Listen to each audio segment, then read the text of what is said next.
Buenas noches, amigas, amigos, jóvenes que nos escuchan y nos ven y opinan. Gracias por acompañarnos, gracias por opinar. Estamos en Contraste, como todos los días lunes, de 7 a 9, Onda Digital 18.4. Para analizar lo que ha sucedido durante la semana y hoy día lunes. La noticia de la semana pasada es que la famosa Shakira, fiscal suprema, ha sido inspectora de la Fiscalía por un proceso del Congreso. Fiscal suprema en lo civil. Disculpe. Está bien, gracias, doctor. Ella no es vocal es vocal de la Corte Suprema. Ella es fiscal suprema. Es la que ha protegido a Lagarto. No dijo nada cuando hubo el golpe, las marchas contra Merino, que hicieron a un par de prontuariados héroes nacionales. Inti y Brian. Y los compararon con Miguel Grau, con Bolognesi. A ese grado de engaño llega esta caviarada socia del terrorismo. Pero bueno, había una convocatoria de la Junta General de Vocales, sala plena, para analizar lo que ha pasado con la Fiscalía. El IDL ha salido a llorar, son unas plañeras. Ayer había una marcha, el sábado, ¿no? El sábado hubo una marcha en el centro de Lima. El sábado, una supuesta, y que supuestamente ni perro que Rosa María Palacios era la que estaba promoviendo. Ni perro. Y vemos al señor Gino Costa incitando a la violencia, porque al decir que no dice nada las autoridades de los muertos con arma de guerra, así le dicen, arma de guerra, incitando a la violencia. Pero quería recalcar algo. Siempre lo he dicho, yo soy hijo de una maestra con media terminada y 5 años de estudios superiores para recibirse de maestra. ¿Cómo no me va a indignar como hijo de una profesora titulada profesional que hoy día institutos dan títulos a nombre de la nación y ahora han aprobado una norma que si en 3 años, mejor dicho, que cumples 3 años en el puesto y ya te nombran, hacen un nombramiento efectivo del cargo. ¿Dónde está la meritocracia? ¿Dónde está la evaluación? ¿Queremos mejorar la educación de los jóvenes, de los niños? Por favor.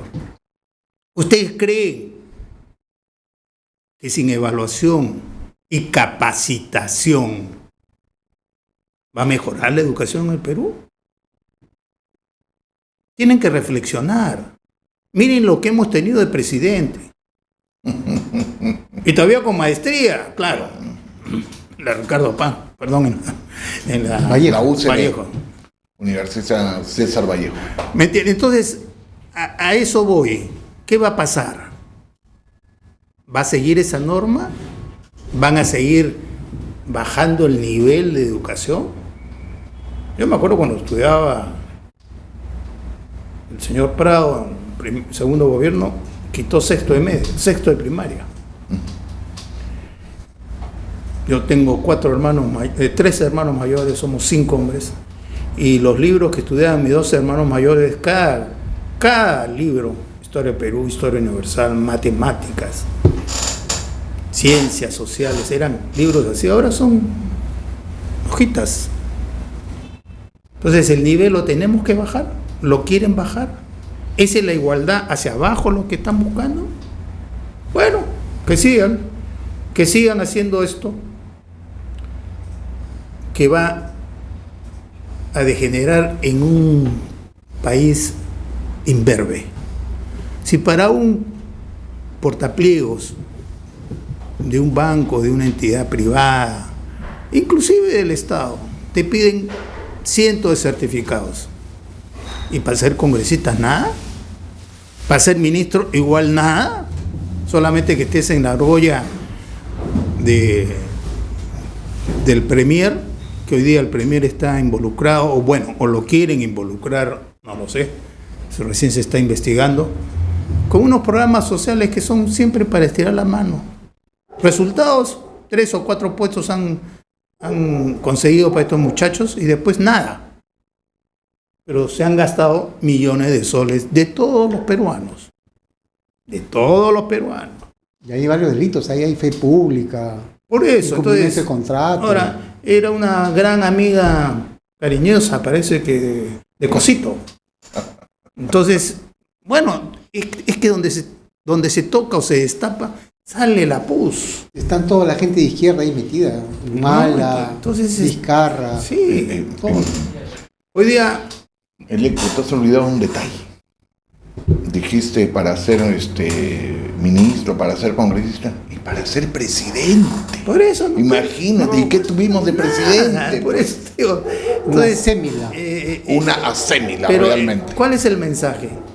Juventud, no se esfuercen, no estudien. Ustedes la pasan así nomás. Copien, por agua tibia. Falsifiquen tesis.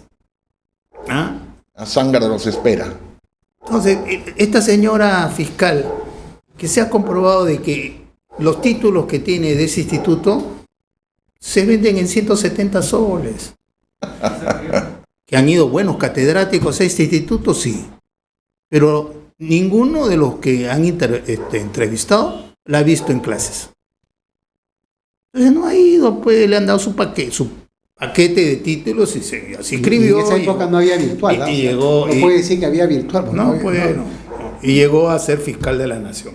Pero bueno, ahora te paso, Fernando y Francisco, gracias por acompañarme. En unos momentos se incorporará el presidente Merino para analizar la situación política del país.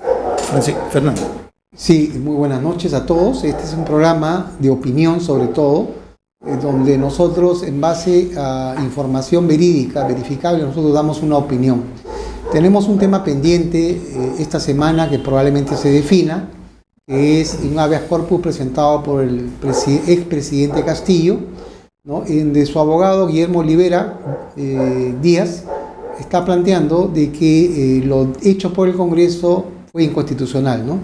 Y eso realmente preocuparía, ¿no? Porque lamentablemente pues todo se puede esperar con unos jueces que se reúnen, como bien dice Electo, ¿no? Se está llamando a reunión porque la labor del Congreso no tiene nada que ver con la labor del Poder Judicial, nada que ver.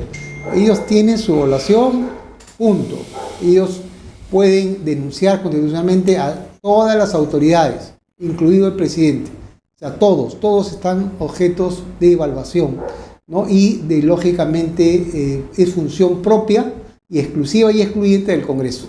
Pero hay que esperar, ¿no? Esta semana que definen, están al voto.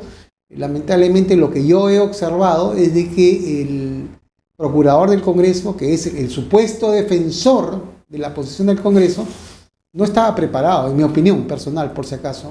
Es lo que yo he visto, que no estaba preparado y esta gente de la izquierda lo que trata es de enmarcar que la vacancia presidencial fue una nueva vacancia, ¿no? En nuestra opinión, aquellos que hemos estado siguiendo, esta es la tercera vacancia y lo único que han hecho es adelantar la hora. La hora era a las 3 y como él hizo un golpe de estado a las 11, a la 1:30 se convocó. Eso es todo, han adelantado. Pero que el proceso estaba, sus abogados de Castillo estaban listos.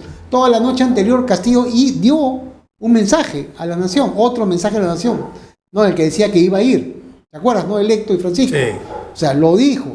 Entonces, por lo tanto, esto era parte del proceso. Pero si el procurador dice, ¿no?, que sí es uno nuevo, entonces está generando esa duda, ¿no?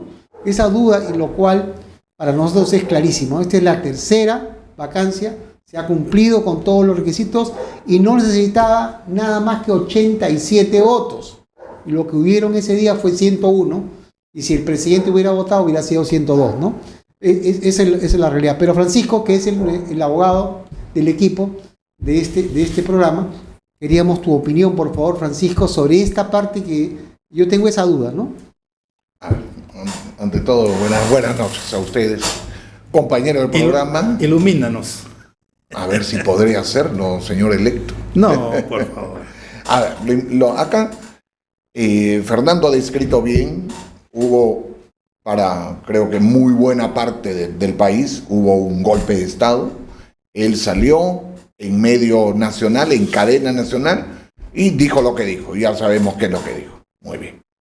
A las 3 de la tarde se supone que él tenía que estar, él o su abogado, a las 3 de la tarde, porque estaba citado para debatir la moción de vacancia, en donde él tenía que argumentar su medio de defensa, y si no, su abogado, y sobre eso, después de ello iba a venir el debate y después iba a venir la votación. Haciendo un pequeño paréntesis, de manera estrictamente personal, yo estoy seguro que si a las 11 de la mañana, como fue si a las 11 de la mañana no había nada, o sea, no sucedía nada, y a las 3 de la tarde Castillo iba o su abogado, a mí nadie me quita la cabeza que la vacancia estaba cantada. Dicen que no, que esto del golpe fue lo que decaló en lo que la vacancia fue aprobada. Para mí, no. Yo estoy convencido que esa vacancia iba a salir sí o sí, con golpe o sin golpe o como sea. Salía esa vacancia. Pero bueno. Pero hay una palabra que para mí juega y es el nexo, es lo que fortalece el que esa vacancia se haya dado con 1 o 2 horas de anticipación, que es la flagrancia. Cuando uno comete un delito y está en flagrancia, tú estás en la calle, robas un celular o lo que sea, estás en flagrancia, un policía te ve, te chapa y te agarra, estás en flagrancia. Por lo tanto, cuando hay flagrancia, hay esos minutos, ese acto, esas horas, en donde te pueden agarrar, te pueden detener, y sobre eso inmediatamente viene el juzgamiento. Entonces, eso es lo que ha pasado con Pedro Castillo. Él cometió un delito, estaba en flagrancia todavía que lo ha visto todo el país. De ahí salió como un cobarde por la parte de atrás, por la residencia de Palacio, y quién sabe a dónde iba, ¿no? Las especulaciones pues dicen que la Embajada de México, sí. Otros quizás decían por ahí Venezuela, pero más se habló pues de México, porque además su padrino AMLO lo esperaba con los brazos abiertos ahí en México. Pero bueno, no llegó. Por lo tanto, se le detuvo, y esa detención, en mi modo de ver, estuvo ajustada o arreglada a ley, porque estaba él en flagrancia del delito que cometió. Por lo tanto, cuando viene la vacancia está muy bien dada. Y la verdad yo sigo insistiendo, ¿de dónde sacan estos abogaduchos, estos colegas míos abogaduchos que hablan de los 104 votos en el Congreso? Yo la verdad que no entiendo de dónde los sacan. Una vacancia se da, según el reglamento, con los 3/4 de 3/4 miembros del Congreso, que el número es exacto, 87 votos. ¿Cuánto tuvo la vacancia? 101, ¿no? 101. Muy bien, ya pues pasaron los 87. ¿Qué más discuten estos abogados? ¿Qué más? ¿Quieren buscarle la sin razón? Bueno, pues que le sigan buscando. Pero ahora en este momento voy a entrar al campo de la especulación. Voy a ser muy claro en eso. Vamos a pensar, vamos a elucubrar que este tribunal, que integran 3 jueces, pasan a declarar admitido y el habeas corpus se lo aprueba. Muy bien. El habeas corpus va siempre dirigido a lo que es la libertad personal de una persona, valga la redundancia. Entonces, supuestamente se le debería liberar al presidente, porque se le ha otorgado el habeas corpus, muy bien. Pero ese habeas corpus que han planteado estos abogados están dirigidos a todo el tema de la vacancia. Muy bien, que la vacancia fue mal dada y todo. Y con ese habeas corpus se tirarían abajo revertirían la decisión de los... ¿Cuántos meses se le dio? 18 meses, si no me equivoco, de detención por lo de la vacancia. Pero él también ya tiene otro proceso judicial en donde también le han dictado 18 meses de prisión preventiva por lo que es, si no me equivoco, el tema de la asociación... Tarata. Lo de Tarata. En eso sí, discúlpeme que no me acuerdo exactamente Tarata. los casos, porque tiene tantos ese delincuente Castillo, bueno, pues uno ya no sabe distinguir cuál delito es. Pero él ya tiene pues sus 18 meses de prisión preventiva por el otro delito. Entonces, es como que por esta puertita vengo, qué lindo, me abren la puerta, ya voy a salir. Venga para acá, señor. Usted tiene los 18 meses del otro delito. Usted no sale, por más habeas corpus que le estén dando. Entonces, ese es mi razonamiento legal y pienso que eso es lo que se debería aplicar de acuerdo a ley. Francisco, hay una cosa que te has olvidado. A ver. El señor Castillo se estaba escapando. Claro. Dijo que se iba a la embajada de Corea, cuando se iba a la embajada de México.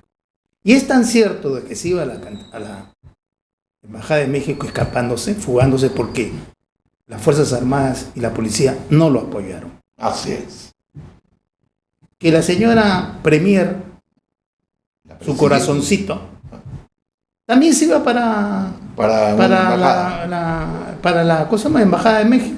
Ya está demostrado. Sí, está el carro, lo han seguido.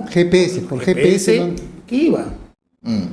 Y cuando le dijeron que estaba rodeado de gente que no iba a poder entrar, yo me da vuelta y se vino. Esa es la verdad. Todo estaba. Oye, por favor, yo te doy un papel, Francisco, y te digo, lee. Tú puedes leer cualquier papel, cualquier manifiesto, pero si no te has entrevistado con gente de peso de las Fuerzas Armadas, porque acá hay más culpables, tú no lees un manifiesto de esa naturaleza. No lo lees. Eso se está investigando. Él estaba seguro. Es todo un golpe. Él estaba seguro que hacía algo. Seguro. Y otra cosa, ese señor ex premier, el Caníbal Torres, debería estar preso. También. Hace rato, porque son los que están moviendo todas estas marchas. El Caníbal está moviendo. Es amigo también del embajador cubano. Y ahí estamos viendo hoy día en todas las redes, se ve un plano de lo que quiere Bolivia, del Perú. Eso no lo he visto. A ver, cuéntanos, ilústranos. Es desde la mitad del Perú hacia Tacna, todo el sur es boliviano. Está el mapa, lo están corriendo por... Entonces, ¿qué hacemos?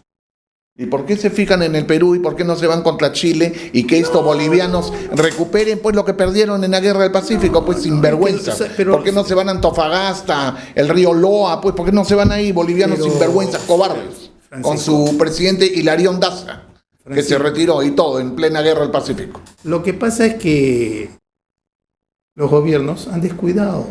Estos caviares, socios de los terroristas, han descuidado las fronteras. Han perseguido y siguen persiguiendo a las Fuerzas Armadas y a la policía desde la época de Fujimori, los que nos salvaron. Están en esa constante.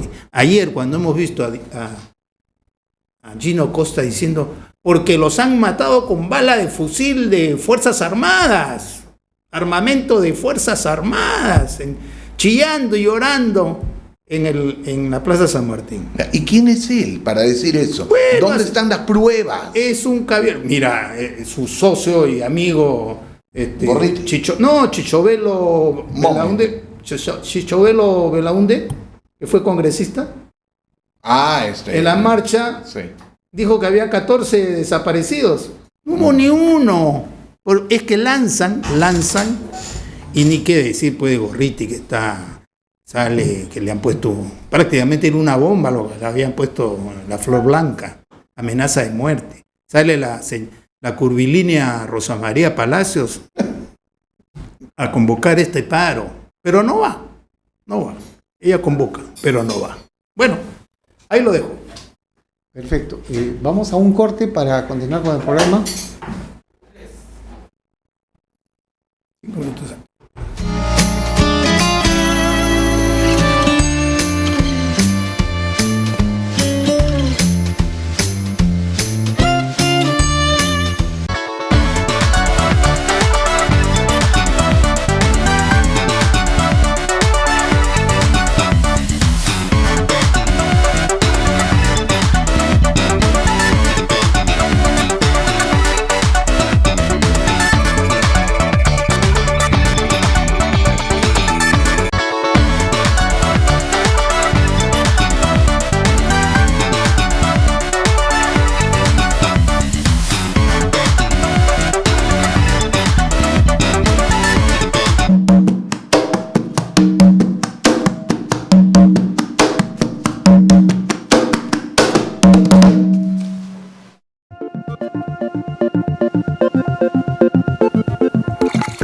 Todos los martes a las 7 de la noche, Punto Crítico, por Onda Digital Perú.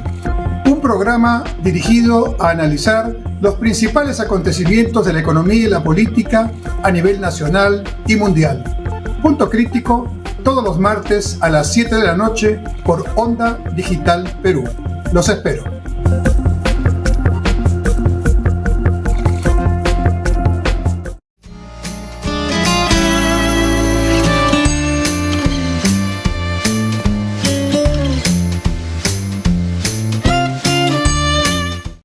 Amigas, amigos, estamos de regreso en Contraste 18.4, como todos los lunes.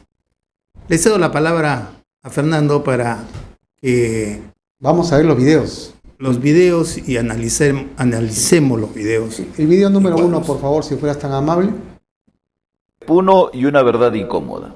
Quien te habla ha trabajado 10 años, he estado en Juliaca, Puno, te conozco todos esos lugares. Conozco la idiosincrasia y sé de qué vive la economía de Puno. Perdón. 3 pilares fundamentales: minería informal, ilegal, Ananea, La Rinconada, Masiaco, Putinapunco, Huaypeto yéndose para Puerto Maldonado, el contrabando que entra por Tilali, por la frontera por Moho, las famosas culebras, y el narcotráfico. Ahora, tampoco la gente es así que, digamos, le interesa tanto el Estado. La gente ahí vive y convive de la corrupción. No solamente la gente, sino las mismas autoridades policiales conviven con la corrupción. Las famosas culebras que vienen 180 camiones sin placa y vienen armados como un convoy de narcotraficantes. Hacen una bolsa para que paguen en el control de Moho de Tilali, para que pase también por la base militar de Huancané. Esa es la economía que mueve, la economía en Puno, la economía informal. Y casi todos los gobernantes, y no estoy hablando acá, digamos tema ideológico, porque muchos dicen, no, seguramente fujimorista, no. Casi todos los gobernantes que siempre han sido elegidos en Puno, en Cusco, en Tacna, Moquegua, casi toda la macroregión sur, y todos acá lo saben, son de tendencia ideológica de izquierda. Que lastimosamente casi todos ahora están presos por corruptos. Te menciono, Agurio en Cusco, presidente regional de Cusco, de tendencia ideológica de izquierda. El gobernador regional de Arequipa, Cáceres Ñica, también está preso por corrupto, también de izquierda. El gobierno, ya ni hablar de Puno, todos están, la anterior, tras anterior, todos los gobernantes que yo he conocido, que de allá que estaba radicando, todos están presos por corruptos. Entonces acá la corrupción no es tanto ideológica, porque tanto, digamos, lo regamos la vestidura, es la derecha corrupta, pero también, ¿por qué no hablamos de la izquierda corrupta? Izquierda corrupta, ¿no? Realmente lo que está pasando en las regiones es que la izquierda está ganando, ¿no? Porque tienen mucha plata, lógicamente ya sabemos de dónde viene su dinero, y la clave creo que está en las campañas electorales. Las campañas electorales, ahí el Jurado Nacional de Elecciones y la OMPE sobre todo, que es la que tiene que revisar los gastos de campaña, no lo está haciendo, no está cumpliendo su trabajo, no lo está haciendo. Mientras esté Salas ahí, Así es, pero ¿por qué no lo hace? Porque justamente la gran cantidad de inversión en publicidad, tú por ejemplo en la última gobernador regional elegido en Cajamarca, tú veías la cantidad de millones que se han gastado. Pero cuando declara 10.000, 20.000 soles. Entonces, no hay uniformidad, o sea, no hay contraste, o sea, no puede ser. No hay control. No. Debería haber un control, una auditoría. ¿Y eso lo tiene que hacer quién? La OMPE y el Jurado Nacional de Elecciones, ¿no? O sea, al final, ¿no? La OMPE, La OMPE especialmente, ¿no? La OMPE, esa es su función de la OMPE. No se oye, padre. Inclusive tienen un programa que se llama Claridad. Imagínense, Claridad, sabemos que todo está oscuro, ¿no? Pero la corrupción de la izquierda, o sea, empezamos en Lima, por ejemplo, la alcaldesa de Lima, Susana Villarán, $12 millones. Electo. ¿Y cuál era la mochila? ¿Cuál era su mensaje? Con sus bracitos cruzados. ¿Su mensaje cuál era? No, fuera con los corruptos. Nada de lo corrupto. Castañeda era corrupto y Sí. todo lo demás, ¿no? Y ella no ha hecho obras, una ociosa y corrupta. Ojo, no solamente ella, el consejo que la acompañaba Sí. tiene que ir preso. Claro. Las investigaciones no han seguido. La señora Zoraida ha manejado a estos vocales, a estos fiscales. Ahí yo creo que la actual fiscal tiene que ponerse las tiene pilas que y pedir afinar. revisión de todo. Tiene que afinar un poco. Revisar todo. Francisco, tu opinión desde el punto de vista de lo que has visto el video. Bueno, más claro no puede ser. Y es la cruda realidad. Pero estos gobernadores regionales, ¿de dónde vienen? De movimientos regionales. Yo no les voy a son de negar partido. que particularmente yo siempre he sido un defensor de los movimientos regionales. Pero bien llevados, pues como una buena organización política. ¿Pero acaso lo han sido? No lo han sido. Por lo tanto, esas son las consecuencias de un libertinaje político en donde existen estos movimientos regionales. Pero también quiero hacerles recordar otra cosa, que era todavía peor, porque vayamos a los niveles. Tú tienes hoy en día los partidos políticos que son a nivel nacional. Tienes los movimientos regionales que responden a su circunscripción regional. Pero abajo también había, que en la última elección ya desapareció, porque ya los quitaron, ya no existen, habían organización política local provincial. Tú podías sacar adelante un movimiento independiente en una provincia. Pongamos, movimiento independiente arriba Chincha. Y hasta solamente era de la provincia de Chincha y nada más. No le respondían a nadie más. Y de ahí bajamos. Movimiento independiente del distrito de San Borja, donde yo vivo. Muy bien. San Borja también podía tener su movimiento independiente distrital. Entonces a ellos se le denominaba organización política local provincial, organización política local distrital. Estas dos categorías ya fueron eliminadas en esta última elección regional y municipal. Ya no están, pero siguen estando los movimientos regionales. Yo creo que en algún momento en este programa yo les comenté que yo en algunos trabajos que estuve haciendo y que estuve muy ligado al Congreso de la República, yo les planteé una solución. Nadie me tomó en cuenta, pero para mí era una muy buena solución de poder desaparecer los movimientos regionales. ¿Y cuáles eran?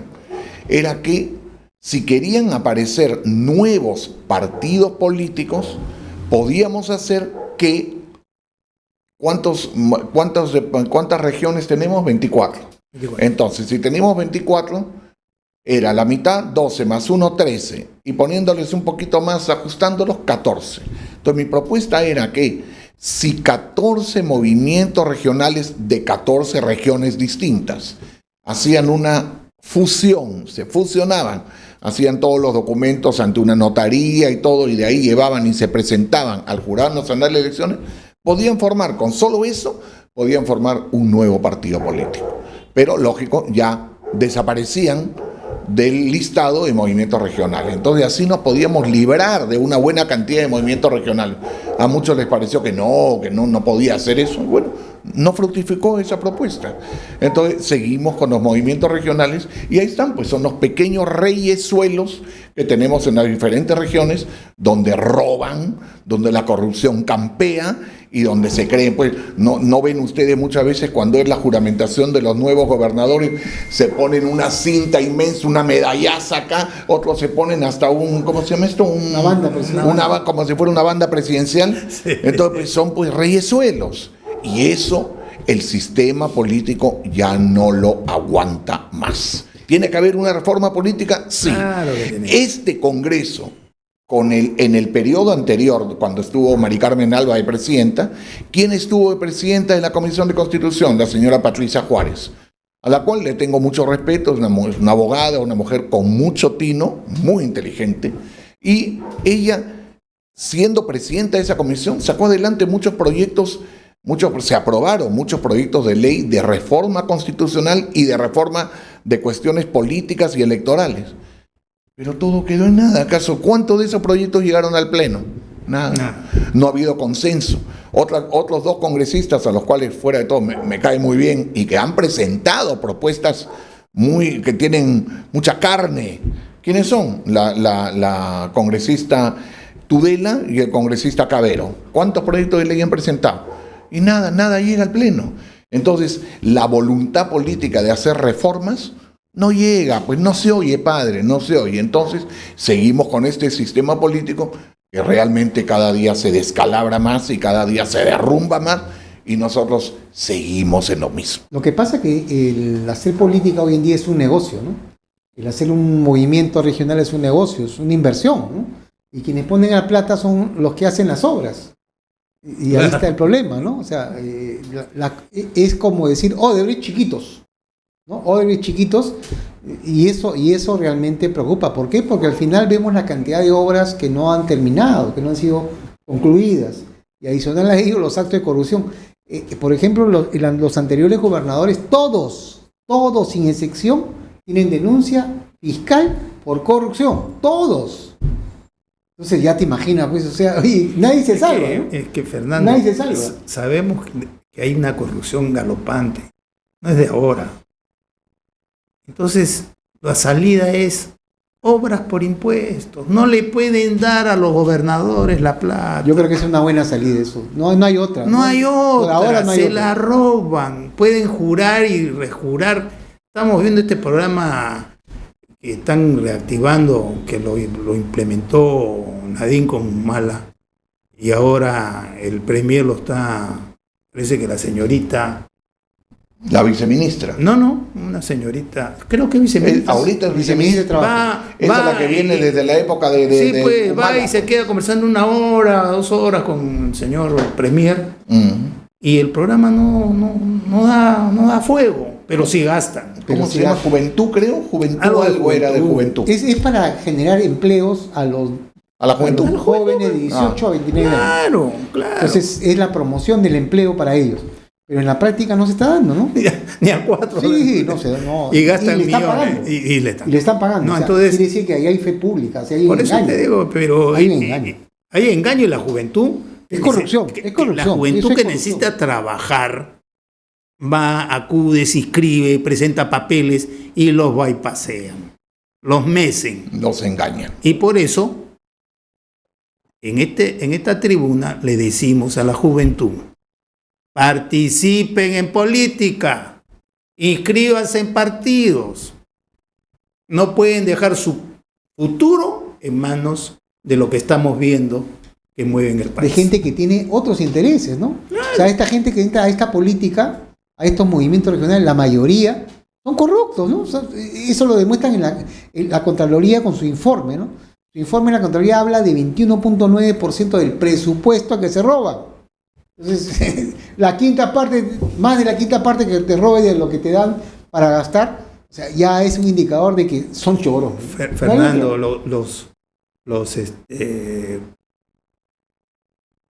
en los diferentes programas que hemos tenido, tus cuadros de lo que han robado en cada región.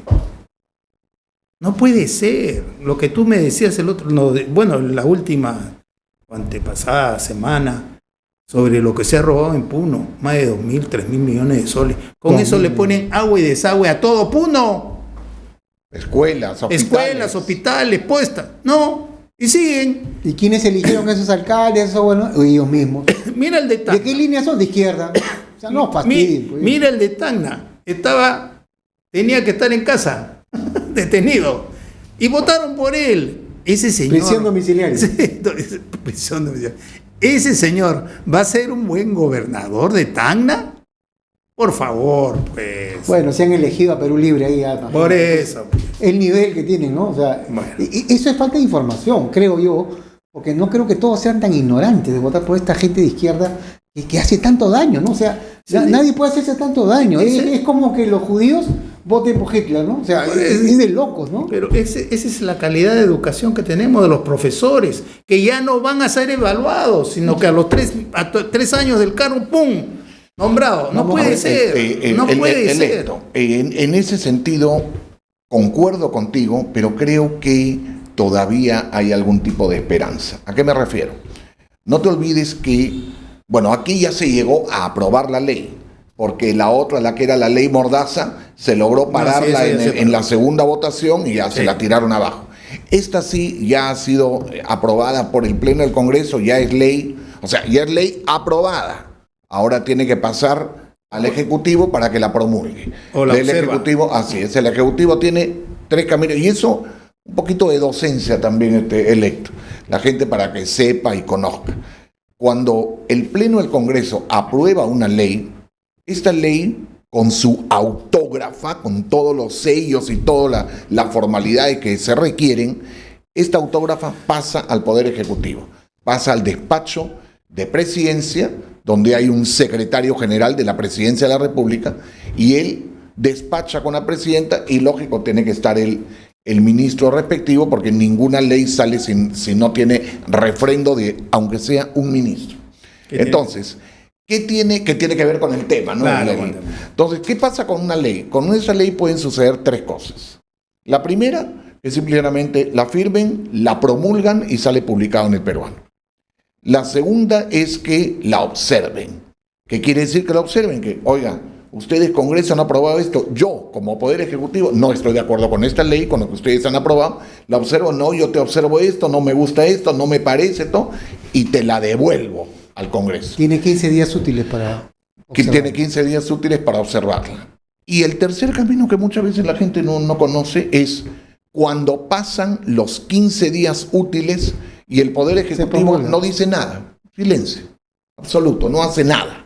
Entonces ahí lo que cabe es que esta ley regresa al Congreso y el Congreso la promulga. Con insistencia. No. No, la promulga. La promulga. La nomás. promulga nomás. Ya no entra a pleno, no entra Ya nada, la nada. promulga. Entonces, eso pasó, por ejemplo, con la ley de lo de el REJA, el régimen especial de jubilación anticipada, en donde igualaron la 50 edad, años. la edad de 50 años para que te puedas jubilar hombres y mujeres. Esa ley justo salió justitito cuando se iba Sagasti y entró Castillo. Y ahí, mientras cambio de gobierno, todo, nadie se fijó en la ley, se quedó, como decir, ahí encima del escritorio. Pasaron los días. Pasaron los 15 días, nadie la observó, nadie la promulgó, entonces regresó al Congreso y Mari Carmen Alba, la primera ley que sacó, lo primero que sacó fue esa ley. Y lo último, cuando la ley es observada, muy bien, regresa al Congreso. ¿Qué puede suceder en el Congreso cuando una ley es observada? 2 cosas. Que el Congreso, disculpen la palabra que voy a utilizar, pero que el Congreso se emperrechina. No, ¿por qué el Ejecutivo me ha observado? No me da la gana de aceptar pues sus observaciones. Entonces, por insistencia, la aprueba y se acabó. Pero también puede aprobar aceptando las observaciones que hizo el Ejecutivo, va, la aprueba y se acabó. Entonces, tiene que ser esos son los votación caminos, calificada. claro, esos son los caminos que hay para sacar adelante una ley que muchas veces la gente no conoce. Muchas gracias, doctor, por la explicación. Clarísima. Bueno. Vamos a ver el video número 2, por favor, si fuera tan amable.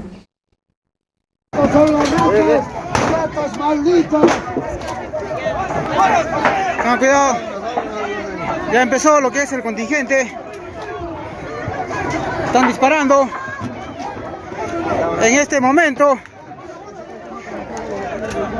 ya la gente se ha asustado. Que baje, que baje. Que baje. Esta grabación es el tema del contingente. Que las cosas salgan bien. Acá está saliendo el contingente del congresista Edwin Martínez. Acá en lo que es en Apipa, la avenida de la Amistad, lo están sacando en este momento el contingente policial con el resguardo. Lo están sacando en este momento y se lo están llevando. La desaprobación del pueblo entero. Entonces, cuidado. Cuidado.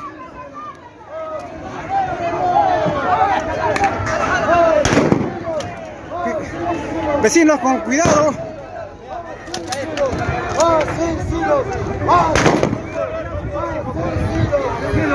¡Pégate más hoy! ¡Pégate más!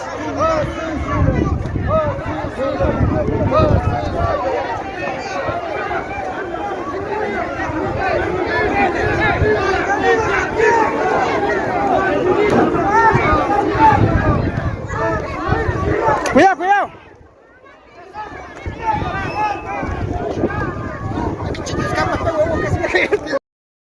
Así es, definitivamente pues es un acto cobarde, ¿no? Atacar a un congresista, o sea, yo ni a Castillo siquiera le tiraría piedra. A ¿no? cualquier autoridad. No le tiraría nada, ¿por qué? Porque no merecen, o sea, nadie tiene derecho a agredir a alguien porque es un delito, estarían cometiendo delitos. Es un delito, pues. Entonces, lo que pasa es de que en el gobierno comunista de Castillo, ¿no? Con su ministra Mirta Vázquez Chiquilín, ¿no? Una miembro activa del Grupo de Puebla, lo que hicieron es justamente incendiaron 2 minas o 4 minas y fue a pedirle disculpas. Discúlpenme ustedes que han incendiado 4 minas, les han dicho terroristas. Discúlpenlo por lo que le han dicho. ¡Fuera de ahí! Esa señora realmente no merece estar en la gestión pública. No merece. Porque lo que ha hecho es promover la violencia. Aceptar que eso es lo que están haciendo es normal y no es normal. Son delitos. Edwin Martínez, ¿no? Es un congresista de Acción Popular. Tiene una particularidad en su forma de hablar, pero nadie le da derecho a pegarle, ¿no? Nadie le da derecho al menos a tirarle piedras o a golpearlo. A nadie, a nadie. Yo creo que la violencia es lo que nunca se debe aceptar, la violencia. Porque si cometen violencia están cometiendo actos delictivos, ¿no? Doctor, usted como abogado, ¿qué nos puede decir? Hay una cosa dentro del campo político. Tú, arequipeño, tú, ciudadano del departamento o región de Arequipa, tú lo elegiste. Sí, pues. Tú igual que elegiste a la comunista, a la Agüero, la señora Agüero, la de pelo blanco. Que le gusta vivir bien, dice. Que le gusta vivir bien y que comer Cuba, bien. Y que Cuba es una pero maravilla. Cuba lo va a visitar como Claro. turista. ¿Y por qué no van y le tiran piedras y todo a ella también cuando va a Arequipa? No, Pues no, ahí estamos de acuerdo. No, pues señor, La ni a violencia, ella, no. ni a Martínez, ni a nadie. A ninguno, si no me equivoco, Arequipa tiene 6 congresistas, si no me equivoco, a ninguno de los 6 y a ninguno en ninguna parte del Perú. Así es. Ahí está. A ver, vamos a recordar, ustedes se van a acordar, cuando quisieron atentar contra el gobernador de Madre de Dios y fueron a su casa para atentar contra él y toda su familia, todo. Y él, suerte que tenía un arma por ahí y tiró disparos al aire. Y se pudo hacer algo, se pudo defender. ¿A eso tenemos que llegar? No, eso no. A eso, no, La violencia, es lógico, pues la violencia genera venga más de donde violencia. venga, ni para ninguno. Entonces, ¿eso es lo que queremos para el país? No. Entonces, si ustedes, arequipeños, eligieron al señor Martínez, A esa joyita. pues se la tienen que soplar, pues. Sóplensela, pues. Si lo eligieron, ahí lo tienen. Ese es su representante. Y si no, pues, qué pena que no hay revocatoria para congresista, porque tú a tu alcalde o a tu gobernador regional sí lo puedes revocar, al congresista no. Entonces, pues, saquemos mecanismos para poder, a ver pues, si se puede revocar a un congresista. Bueno, pues lo revocaremos, pero golpear, tirar piedras y todo, no es el Ni a camino. Castillo, ni a Castillo, ni Nadie, a nadie, a ninguno, a ninguna nadie, autoridad, no a tiene por nadie. qué. Así sean porquerías, No, no. y eso que generaban violencia, y eso que generaban el odio. Ahí está, pues, Caníbal Torres. Odiadores. Odiadores. Mira, ese viejo senil de Aníbal Torres. Bueno, pues cada uno Ya debería estar preso. cada uno tiene lo que se merece, nada más. No, sí, no, y Arequipa se ha equivocado varias veces, porque Cáceres Yica, por ejemplo, salió gobernador. No, y era una joya, o sea, el hablar nomás era una joya, o sea, yo no entiendo cómo han podido votar por ese tipo. Fernando, y 3 veces usted, los arequipeños que no ven, y usted 3 veces se perdieron de elegir, porque igual como Keiko 3 veces llegó a la segunda vuelta, 3 veces en Arequipa llegó con estos candidatos, con estos gobernadores que han tenido ustedes arequipeños, 3 veces llegó un señor de apellido Ismodes. Me acuerdo perfectamente el apellido, Ismodes. Él, en las 3 últimas elecciones, en esta última ya no participó, ya le llegó, pues ya se hartó, pues. Pero en las 3 anteriores, él había pasado la segunda vuelta. Y era un señor de centro derecha. Y no lo eligieron ustedes, en 3 oportunidades no lo eligieron. Y eligieron a puro izquierdista. Ahí está, ahí tienen lo que se merecen. Claro, no es la idea, ¿no? Nadie le desea el mal a nadie, pero ¿por qué esa es la consecuencia, ¿no? Pero es Fernando, ¿por qué le tienen que echar la culpa a Lima?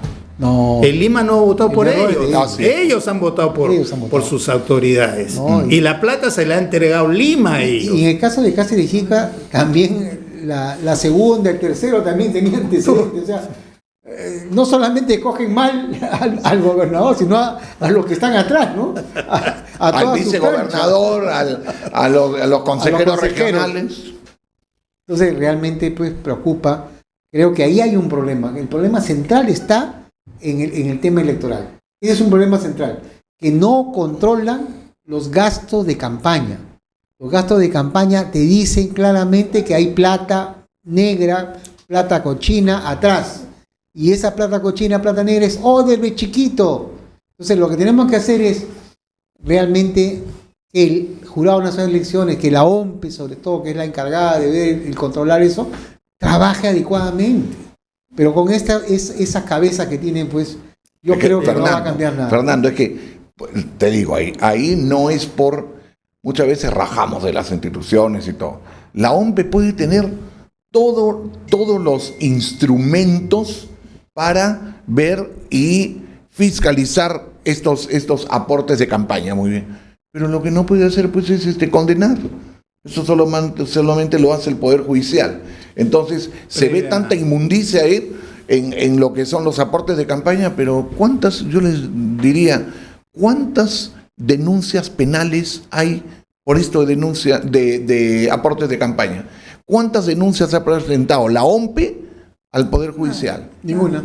Entonces, pues, ¿qué limpieza? Está pintada en la pared. Francisco, mira, en la primera vuelta presidencial 2021, el informe de los comunistas de Perú Libre. ¿Cuánto crees que se gastaron? 11.000 soles. O sea, tuvieron ingresos por 12.000 y pico y 11.000 fueron lo que gastaron. ¿Tú crees que se puede gastar en una campaña presidencial 11.000 soles?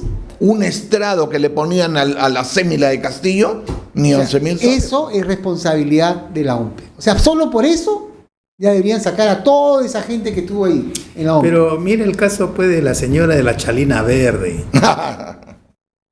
¿Quién la fiscalizó? ¿Quién? ¿La OMPE la fiscalizó? No. ¿La prensa, la gran prensa la fiscalizó? Electo ahí, disculpa, pero bueno, tú no tienes por qué conocer todo, ¿no? Pero ahí estás tocando carne, me estás tocando a mí. ¿Por qué? Porque la señora Susana Villarán con su gente robaron, porque esa es la palabra, robaron el movimiento independiente, el movimiento político Diálogo Vecinal, que yo fundé. Ella con su gente nos robó ese movimiento. Y el Jurado Nacional de Elecciones avaló esa inmundicia. Permitió eso. ¿Y por qué? Y se lo digo. En una reunión en donde estábamos tratando de llegar a acuerdos con Susana Villarán, a pesar de que yo no lo quería. Pero bueno, ahí estábamos. Prácticamente me llevaron de la oreja. Ustedes dirían qué tonto, qué inocente, pero ¿qué pasó? Susana Villarán en el último momento quiso presentarse a la reelección. Entonces no había un solo partido político que la quería llevar. Y el único movimiento independiente que apareció ahí entre gallos y medianoche que lo logré inscribir fue Diálogo Vecinal, al cual siempre le llevaré la camiseta de Diálogo Vecinal. Pero ese Diálogo Vecinal, ella al verse que era lo único que podía agarrar era diálogo, comenzamos con unas negociaciones. Y en una de las reuniones, el señor Ceballos Bueno, que de bueno no tiene nada, él nos robó el libro de actas del movimiento. El libro de actas nos lo robaron. Y ahí está, pues, hicieron toda la trafa, sacaron actas, las presentaron en el jurado, y esa gente del Jurado Nacional de Elecciones, todos caviares y porquerías, nos ganaron. ¿Y ellos por qué? Porque se robaron el libro de actas del movimiento Diálogo Vecinal. Una raya más a esa cebra, ¿no? Así es, pues. Que sigan lavando banderas, pues, estos sinvergüenzas. No, Así es. lavan banderas, todo lo que no pañales. les afecta a ellos. Pero ¿dónde están? Ya deberían estar detenidos. Sí. No, ¿Cuánto se va a demorar las investigaciones? Eso electo es una organización criminal. No, y el juicio sigue y sigue, el proceso sigue y no pasa nada. Nada, el otro día en una notita pequeña del Diario Expreso salió que Ceballos Bueno se quejaba que por qué era tan extenso y seguían y que él no tenía nada que hacer. O sea que una joyita me toca. Una joyita. Pero eres con Z y B chico, ¿no? Con Z y B chico. Es de Fonseca. Lo que estoy tratando de acordarme es su nombre, no me viene su nombre, pero él, Ceballos, pelea del equipo y el segundo, de bueno, Susana. que de bueno Claro. no tiene nada. De Susana, es el equipo de Susana. Claro, Él él fue regidor, pues. Él fue regidor y él fue vacado. No, ¿cómo se llama? Él fue revocado como regidor. Cuando vino la revocatoria, él no, la tonta esta Susana Villara, él fue revocado. Y entonces cuando viene la revocatoria y salen un montón de regidores, porque si ustedes no lo saben, el Consejo de Lima Metropolitana lo integran 39 regidores. Entonces, la mayoría de esos regidores fueron revocados y Susana no fue revocada. Dentro de ellos está un político que todo el mundo lo conoce, que es Fernán Altuve Febres. Fernán Altuve Febres Lores. Él era regidor, él era de la oposición, como muchos regidores de la oposición que eran del PPC. Salvo una rata que estaba ahí metida, que era Jaime Salinas López Torres, que inmediatamente se vendió a Susana Villarán. Y está apareciendo ahí en la denuncia. Claro. Está apareciendo ahí. Pero él se ha ido a vivir a España, pues feliz y contento. Él es el hijo de Cerón. El hijo del general Salinas Es otra Cerón. cosa, ¿no? Así es. Otra cosa. Pero esa rata también estuvo ahí. Y lo digo con todas sus palabras. Rata. Jaime Salinas López Torres. Él era regidor de Lima y pues se plegó a Susana Villarán. Entonces, como ustedes comprenderán, ¿de dónde salió Susana? Izquierdista, caviar, ahí está pues, ahí está. Revocatoria, ahí está, se presentó a la reelección robando el movimiento Diálogo Vecinal y miren, bueno, quedó cuarta y todo y metió 4 regidores. Y dentro de ¿acaso alguno de esos 4 regidores que salieron juntó alguna firma? No. ¿Hicieron algún comité? Yo lo hice. Con esa gente honesta y gente digna del movimiento original, nosotros trabajamos para inscribir ese movimiento. Y cuando lo robaron, ni uno de nosotros participó en esa elección. Bueno, para que ustedes vean. Bueno, Francisco. O sea, es un mitómano, una mitómana. Pero claro. Bueno, la mayoría miente con un descaro. Aplican el principio de los nazis, ¿no? Pero miente que algo queda. Así es. Cuanto más grande la mentira, mejor. Y quien estuvo ahí metida fue pues Anel Tausen, pues. Anel Tausen, que también mintió y todo. Que se ha quedado viuda. Hace poquito muerto el mayordomo de Toledo. ¿Te acuerdas cómo se llamaba? González Arica. González Arica. Sí, pues Anel Tausen acaba de quedar viudo. Bueno, al segundo corte. Un corte y regresamos.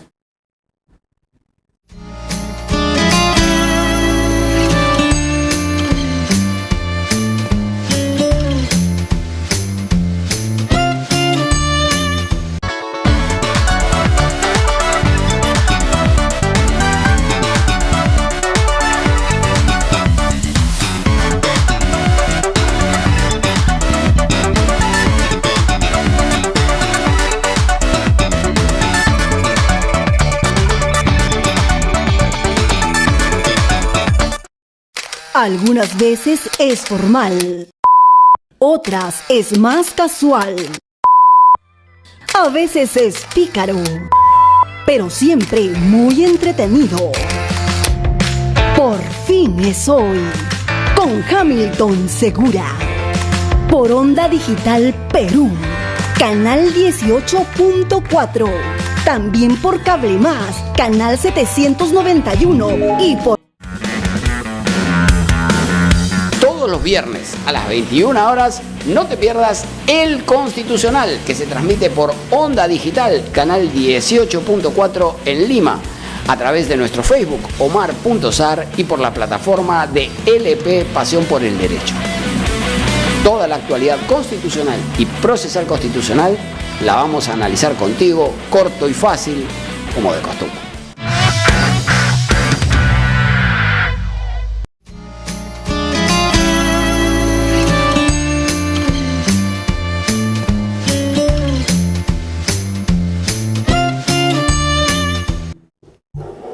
Amigas, amigos, estamos de regreso. En breves segundos se comunicará con nosotros y con todos ustedes el expresidente Merino. Ahora pasemos a los cuadros. Sí. de Por Fernando. favor, la presentación, si fuera tan amable.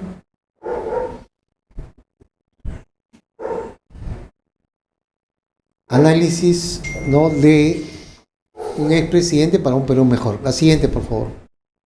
Estas son las marchas que han salido. ¿Puedes retroceder, por favor? Que han salido, ¿no?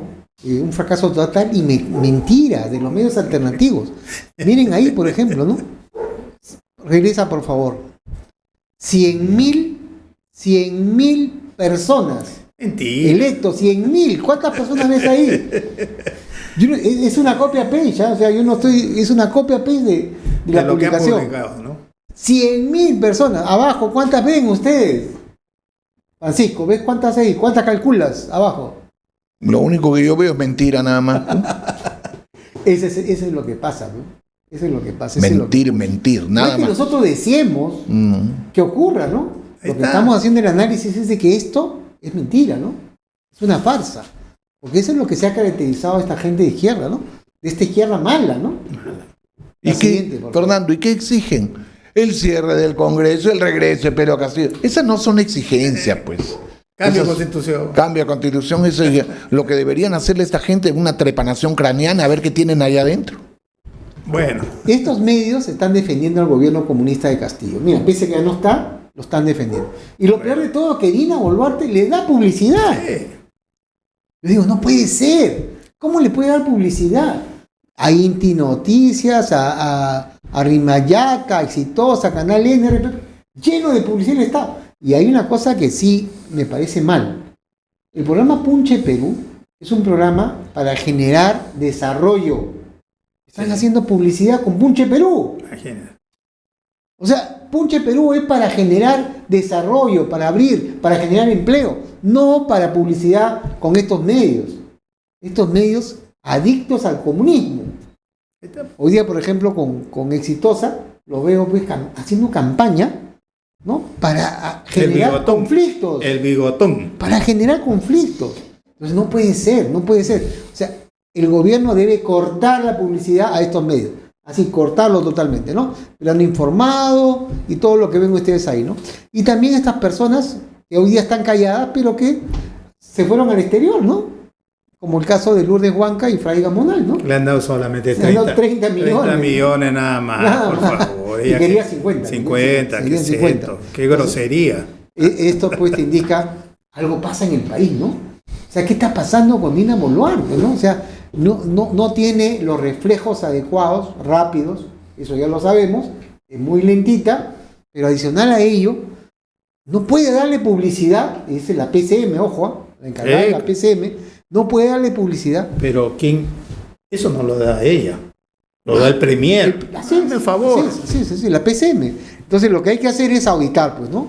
Auditar. La Contraloría tiene que caer, auditar a todas estas entidades. ¿Por qué le da publicidad? ¿Por qué le da publicidad? ¿Cuál es su mérito? O sea, si están fomentando la violencia, están fomentando para que el país no progrese, están fomentando lo que no se debe hacer en este país, que es la destrucción, que es los actos de violencia. Y al final Lucas dice, no, pero yo no prometo, yo no propongo la violencia, háganlo despacito. Para que no te pase, pues Lucas. Lucas, ya, pues cálmate ya. No. Estás en duda, porque algunos le llaman lucrar, ¿no? O Sí. lucrar, en lugar de Lucas, ¿no? Es realmente preocupante que ese señor Lucas ya cambie, ¿no? Cambie ya. No va a cambiar, por favor. Tiene que cambiar porque No, va a ya cambiar. la gente no lo cree. Ha perdido credibilidad, mi opinión, por supuesto. No, pues es que lo que tiene que cambiar es que nosotros tres vayamos a Radio Exitosa y tengamos este programa en Radio Exitosa. Ahí vas a ver lo exitoso que va a ser ese programa. Cuando le digamos la verdad al pueblo peruano. Bueno, vamos a hacer el esfuerzo mientras estemos acá. Vamos. La siguiente, por favor. Entonces, esta es la siguiente, por favor. Avanza un poquito ahí. Porque sea pantalla completa, por favor. Avanza un poquito más. Un poquito más avanza, por favor. Un poquito más. Ahí. La conformación del Grupo de Puebla, ¿ya? El Grupo de Puebla. Verónica Mendoza, 2 veces candidatas a la presidencia por el Frente Amplio y por Juntos por el Perú. ¿A quién apoyó en campaña, electo, en segunda vuelta? A Castillo. Apareció ahí con este Pata Fernández que está ahorita encarcelado. Pinturita, más conocido como Pinturita. ¿No? Sí. Ahí salió en la foto ella, ¿no? Y consiguió un ministerio. Sí. Luego de eso, Mirta Vázquez Chiquilín es congresista y estuvo en la PCM con Castillo, ¿no? Claro. Con Castillo. Y lógicamente defensora de los extremistas Que quemaron la mina, ¿no? Sí, claro. Quien quema una mina no es persona normal, ¿no? No es persona normal. Eso no es protesta. Así es. Eso es terrorismo. Claudia Dávila Moscoso, ex ministra de la Mujer con Castillo. Aida García Naranjo, ex ministra de la Mujer y embajadora del Perú en Uruguay. Rocío Silva Santisteban. Esa es la que se trajo el Maserati. Es congresista, así es congresista por el Frente Amplio. Miren, el Frente Amplio es la izquierda radical, extremista. Lenin Checo es congresista y jefe del gabinete de asesores en el Ministerio de Energía y Minas con Castillo. Wilber Rosas es congresista del Frente Amplio y ministro del Ambiente con Castillo. Entonces estamos hablando de que los miembros del Grupo de Puebla en el Perú, ¿con quién han estado? Se han hecho presentes con Castillo. Han hecho gobierno con Castillo. Claro. ¿Tenemos al presidente ya? Buenas noches. Buenas noches, señor presidente. Bienvenido al programa. Estamos con el presidente Manuel Merino de Lama y ya está conectado y queríamos un comentario inicial referente a lo que hemos mostrado, referente al Grupo de Puebla en el Perú, que todos sus integrantes han estado en el gobierno de Castillo. Y esto indica de que Castillo ha gobernado con el Grupo de Puebla. Es por eso que México, Colombia, ¿no? Están atrás, dándole duro al Perú. Presidente, muy buenas noches. Tus palabras, por favor. Buenas noches. En primer lugar, saludar a todos nuestros acompañantes de esta entrevista. En esta oportunidad, agradecer nuevamente la oportunidad que me dan de estar con ustedes. Especialmente agradecerle a Fernando, que es con quien siempre venimos haciendo estos contactos, y creo que es una muy buena oportunidad para poder hacer algunos comentarios en el marco estricto de lo que viene sucediendo en la política en todo el país. Perfecto. Le hacía un comentario, expresidente, referente a que todos los integrantes del Grupo de Puebla en el Perú, todos han estado con el Castillo, han estado en el gobierno de Castillo, ¿no? Y eso nos indica realmente que han gobernado, ¿no? Ellos han gobernado, inclusive creo que la famosa representante, candidata presidencial de Juntos por el Perú, ha querido ser embajadora del Perú en Francia, ¿no? Le pidió eso, esta señora Mendoza, le pidió a Castillo, no se concretó, pero esa es la forma como ellos trabajan, ¿no? Ellos no quieren solucionar el problema del país, ellos quieren solucionar sus problemas, por eso le decían juntos por el dinero, ¿no? Juntos por el empleo. Tu comentario, presidente. Bueno, lo que pasa es que los que hemos tenido la oportunidad de compartir, especialmente con Verónica Mendoza, las oportunidades políticas, creo que perfectamente a ella la podemos identificar como una persona que está pegada no solo al grupo de Puebla, sino especialmente a esa izquierda caviar, dicho sea de paso, la viene aplicando ella desde el acompañamiento con Nadine Heredia, desde el gobierno del señor Ollantumala, desde haber sido representante del Congreso de la República por Cajamarca, en la oportunidad que le tocó serlo, y luego en todas las oportunidades que han habido elecciones nacionales, donde ella se ha acomodado de acuerdo a las condiciones de los resultados que se han dado. Ella no ganaba las elecciones, pero sin embargo ella cogobernaba. Ha cogobernado con Castillo, ha cogobernado con Ollantumala, ha cogobernado y ha gobernado con la propia señora Boluarte en alguna parte de su gobierno.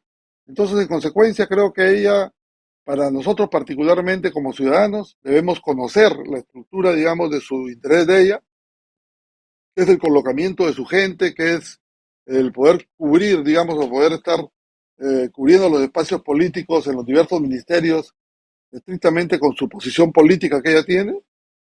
Y creo que en ese sentido tenemos que estar alertas, no podemos darle ningún espacio de oportunidad a un personaje de esta naturaleza que le ha hecho tanto daño al país, desde haber apoyado al propio Pedro Pablo Kuczynski, de haber apoyado al propio Castillo, de haber apoyado al propio Martín Vizcarra, de haber apoyado al propio Ollantumala en el momento que le correspondía y las actitudes que le correspondía. Eso creo que es lo más importante que siempre tenemos que tener como, digamos, un tema de conocimiento público. También queríamos saber su opinión referente al tema de Zoraida Ábalos, ¿no? Que la han inhabilitado al Congreso por 5 años y le han presentado la denuncia constitucional. ¿Cuál es su opinión al respecto de esta persona que ha sido nefasta, en mi opinión también, para la Fiscalía de la Nación? A ver, lo que pasa es que el Perú se ha caviarizado. Los caviares, estrictamente desde su posición política, han ido copando espacios políticos de manera sistemática. Y cuando yo digo de manera sistemática es porque los que hemos estado en política perfectamente nos damos cuenta y conocemos de qué manera, de manera sistemática, el señor Martín Vizcarra, a través de la Junta Nacional de Justicia, logra colocar a la gente de su entorno estrictamente caviar. Y en este caso particular, coloca a la señora Zoraida Ábalos.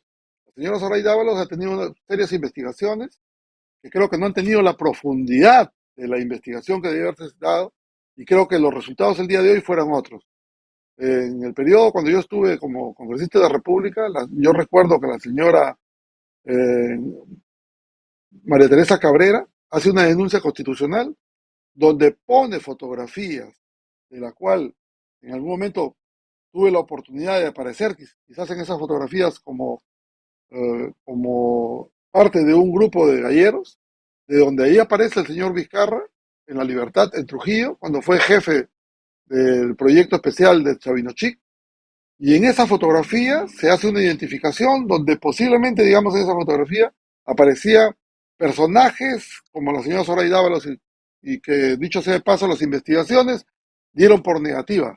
Pero creo que hay que volver a investigar mucho más profundamente para saber si realmente la fotografía donde aparece el señor Vizcarra, de manera, digamos, directa, también involucra a la señora Zoraida Ábalos. Si eso se comprobara de manera sistemática, de acuerdo, digamos, a la fisionomía de la persona que está ahí, creo que podríamos poner al descubierto un tema de negación que ha venido teniendo la señora Zoraida Ábalos, de decir que no conocía nunca al señor Vizcarra. Pero en esa oportunidad, esa denuncia constitucional que está ahí en el Congreso durmiendo el sueño de lo justo, porque el Congreso no, digamos, le dio la negación correspondiente, pero no se hicieron las investigaciones, porque las personas que tuvieron a cargo de hacer los análisis correspondientes fue el propio Ministerio Público. Creo que estuviéramos en otro contexto de saber realmente que esta señora Zoraida Ábalos viene de todo un sistema, de un aparato, digamos, de los caviares, que ha cubierto, digamos, unas expectativas que son las que han permitido que ellos, de una u otra manera, operen de manera sistemática, como sucedió en el caso particularmente mío, donde tuve inicialmente una denuncia, primero, digamos, por acción y luego por inacción, o sea, una denuncia que nos duró 2 años, una denuncia que la inició ella siendo yo presidente de la República y la continuó, que ahí no le interesó el artículo 117 de la Constitución Política del Perú, porque ella se inició una investigación cuando yo tenía de una u otra manera alguna protección como primer mandatario de Perú, pero eso creo que es una clara identificación de la manera sistemática con que esta señora ha venido operando, obedeciendo a un sistema caviar, obedeciendo a un interés particular del señor Martín Vizcarra, que creo que es lo que de una u otra manera ha demorado las investigaciones que se tienen que dar el día de hoy sobre este personaje que le ha hecho tanto daño a la vida política del país, y que lo que tenemos hoy día que exigir no solamente la sanción a la señora Zoraida, sino tenemos que exigir las investigaciones que puedan determinar la culpabilidad y la responsabilidad que tuvo el señor Martín Vizcarra en varios aspectos, de haber recibido, digamos, coimas, como se le puede llamar, del hospital de Moquegua, de haber tenido responsabilidad en el aeropuerto de Chincheros, de haber tenido responsabilidad en las compras de lo que significa las pruebas rápidas, de haber tenido responsabilidad en los famosos hospitales blancos, de haber tenido responsabilidad en la falta, digamos, de acción del gobierno en poder tener el oxígeno en el momento que correspondía, de poder haber tenido responsabilidad en el tema de las pruebas moleculares, que eran fundamentales para el desarrollo y para la tranquilidad en el aspecto, digamos, de la acción que tenía que tener el gobierno, y de haber tenido responsabilidad estrictamente en el ámbito de la competencia que tenía como primer mandatario en la compra de vacunas para enfrentar la pandemia, que era lo que lamentablemente nos originó a los peruanos más de 200.000 pérdidas de vidas humanas, que nos puso al Perú en primer lugar dentro del millón de habitantes, de muertos por millón de habitantes, y en esas circunstancias el señor Martín Vizcarra ha estado en balcón sin que se le toque absolutamente en nada, gozando de esa libertinaje, como podemos decir nosotros, cuando realmente el Ministerio Público tenía que cumplir su papel. Esos temas puntuales son los que hay que poner en conocimiento de la ciudadanía, hay que hacerle conocer al peruano por qué se perdieron 1.200 pruebas o 1.200 vacunas que pudieron haber terminado no sabemos en qué personas, y cuáles fueron la naturaleza del beneficio que tuvo la familia del señor Vizcarra, la gente del entorno del señor Vizcarra, de haberse vacunado, cuando en realidad todos los peruanos venían muriendo porque no había vacuna. Esa fotografía que debe ser investigada es una prueba más de la unión de esta señora Zoraida con el lagarto. No solamente esa, no lo he investigado. Ella dijo que lo iba a investigar apenas terminara su mandato. Han pasado más de 3 años y no lo investigó. Y lo que hemos visto a Gorriti, el IDL y toda la caviarada defendiéndola, haciéndose harakiri porque la habían sacado, ese es un signo de que ellos han estado con la bendición de esta señora, dueño del Ministerio Público, y han dirigido las investigaciones como ellos han querido. No piensas como tú, como yo, te meto a la fiscalía. Ese ha sido el puñal que han manejado todos estos caviares que ahora lloran por plazas y nadie los secunda. Lo que hemos visto el otro día en la Plaza de San Martín son 4 gatos, ni perro que le ladre. Francisco. Bueno, realmente lo que ha ocurrido con la Fiscalía, yo puedo discrepar en algunas cosas como abogado que soy, con respecto a la libertad que tiene él o la fiscal de la Nación para poder interpretar y para poder decir, bueno, yo abro o no abro investigación, porque es su potestad.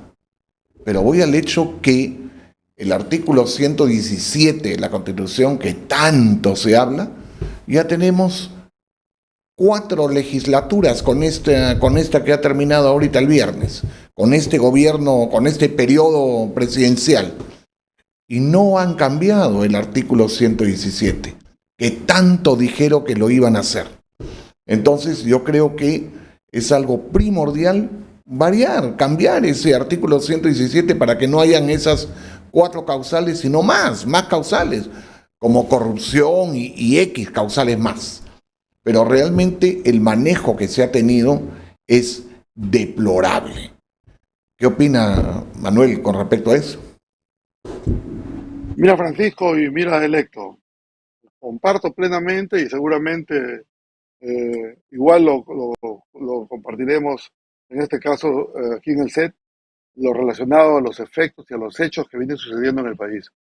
Efectivamente, a estas alturas, de repente, no tenemos los votos para hacer una modificación constitucional, pero creo que la simple condición del conocimiento público de la situación que realmente conocemos, creo que perfectamente nos damos cuenta de que en el país hay que hacer algunas reformas políticas, pero también tenemos que ser conscientes de que hay algunas situaciones de comodidad o de beneficio o de inacción por parte del propio Parlamento Nacional en las circunstancias de los hechos concretos que vivimos. Y la situación que ha vivido el país con estos caviares, con la manera sistemática con que el IDL ha manejado la comunicación, con la manera sistemática en que se ha volcado, digamos, todo un plan operativo para poder golpear al gobierno de transición que me tocó presidir, y el golpe de Estado que dio el señor Vizcarra de una manera, digamos, inusual, que el día de hoy el Tribunal Constitucional ha dicho que es inconstitucional lo que sucedió en aquel momento.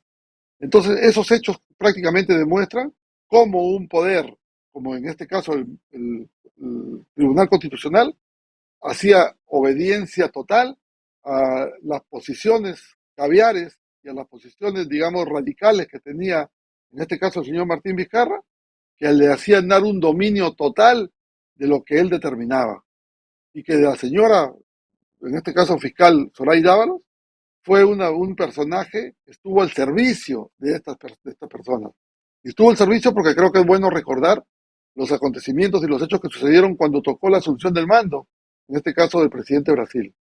Y en ese momento, el propio señor Martín Vizcarra, cuando hubo el cambio de los miembros del equipo Lavajato, inmediatamente voló a Perú y dejó el mandato presidencial para venir a defender no el tema institucional del país, sino venir a defender los intereses personales que tenía.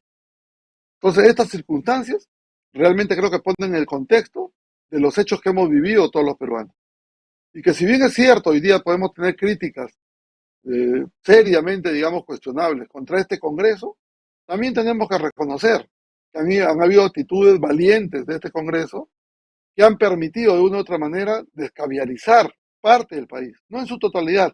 La tarea que va a tener el próximo gobierno es descaviarizar el país, porque el tema, digamos, del posicionamiento caviar que tenemos no es solamente con Gorriti, utilizando el Ministerio Público como un, digamos, instrumento para poner en el contexto a la conveniencia que tenía él, no es solamente la posición que tenía la señora Zoraida Ábalos de poder procesar a los enemigos de los caviares, a los enemigos de la defensa irrestricta del Estado, que era lo que queríamos, un cambio estructural fundamentalmente importante para el país, pero que éramos atacados sistemáticamente.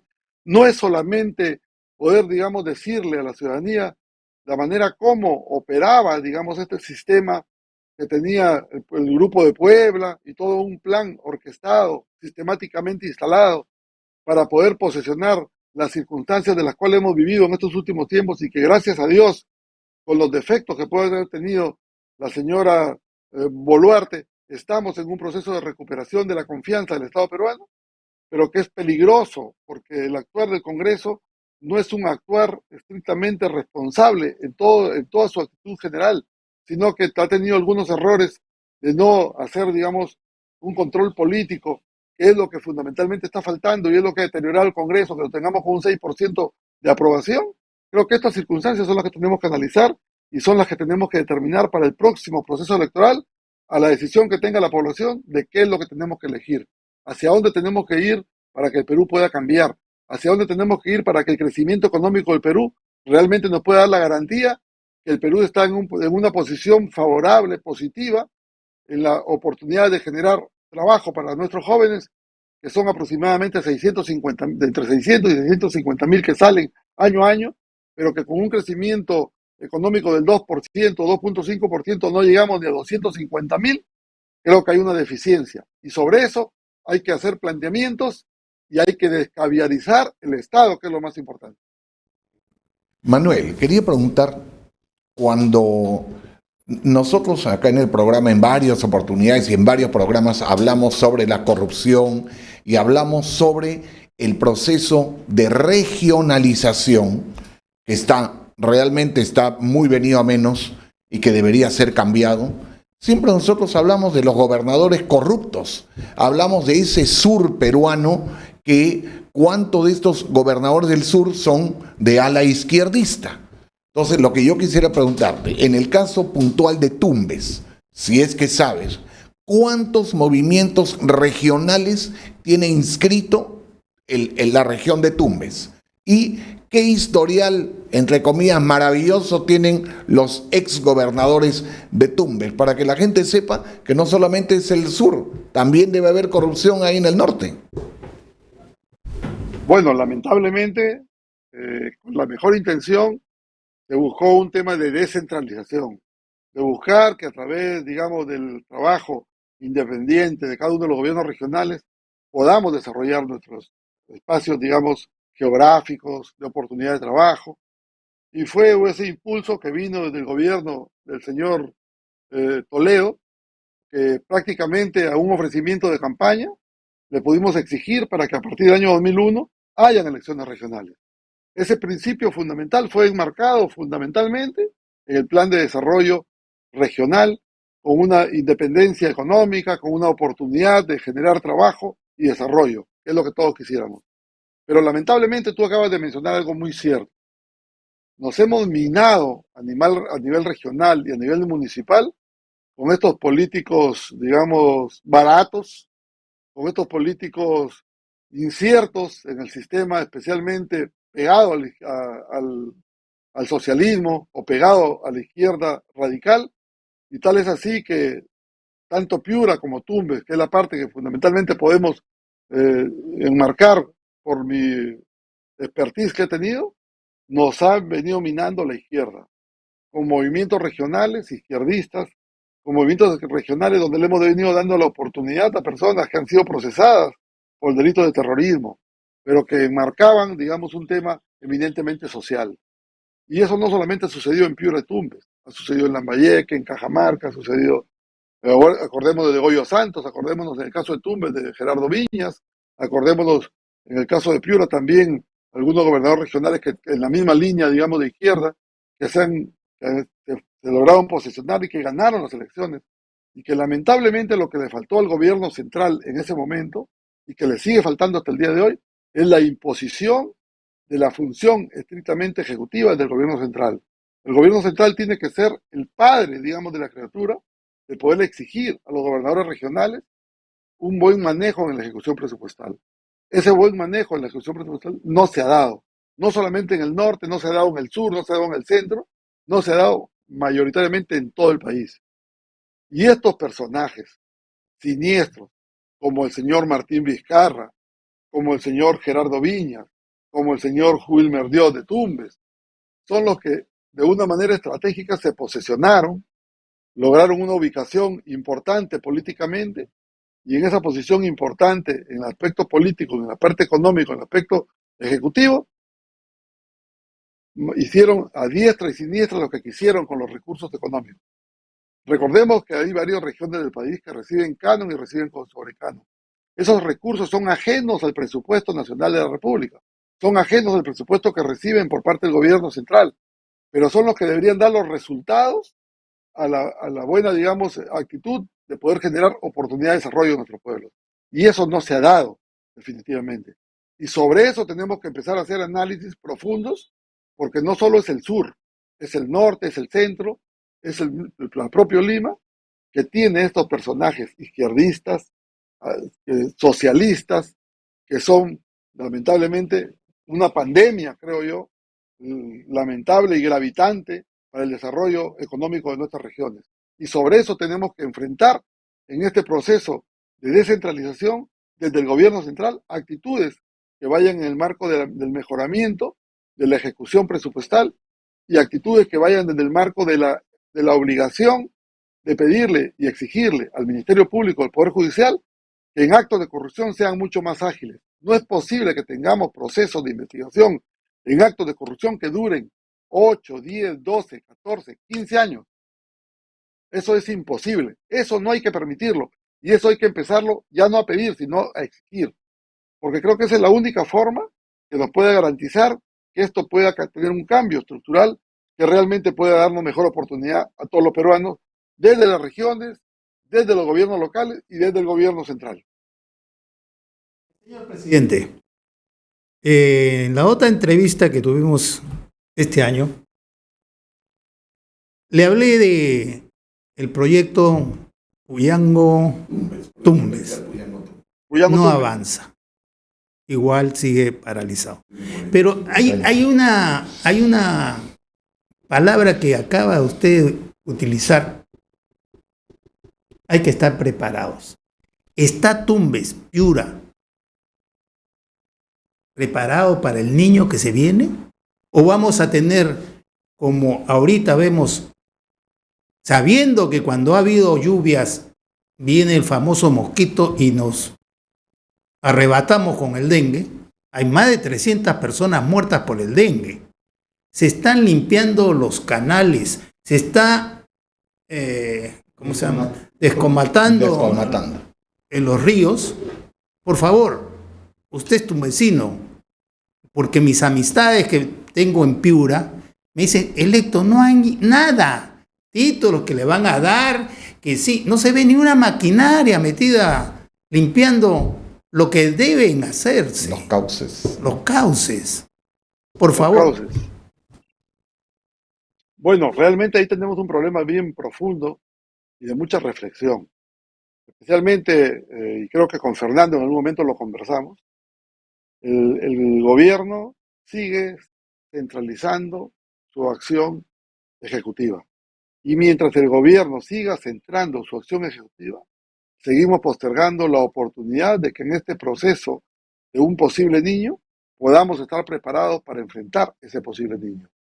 Lo está sucediendo en Piura, está sucediendo en Tumbes, está sucediendo en Lambayeque, de que en este posible niño que ya está identificado, no estemos actuando de manera agresiva para poder mediáticamente, a través de los gobiernos regionales, de los gobiernos locales, del propio gobierno central, actuar con prevención estrictamente en el ámbito de la ejecución de proyectos de descolmatación de quebradas, de defensas ribereñas, de lo que significa poder enfrentar en un riego, digamos, tecnificado, o en reserva de agua, o en pozos, digamos, o en este caso, plantas de reservorios que puedan permitir retener las aguas en las partes altas y puedan permitirnos tener un manejo en estas circunstancias de un fenómeno natural, pues lamentablemente eso no viene sucediendo.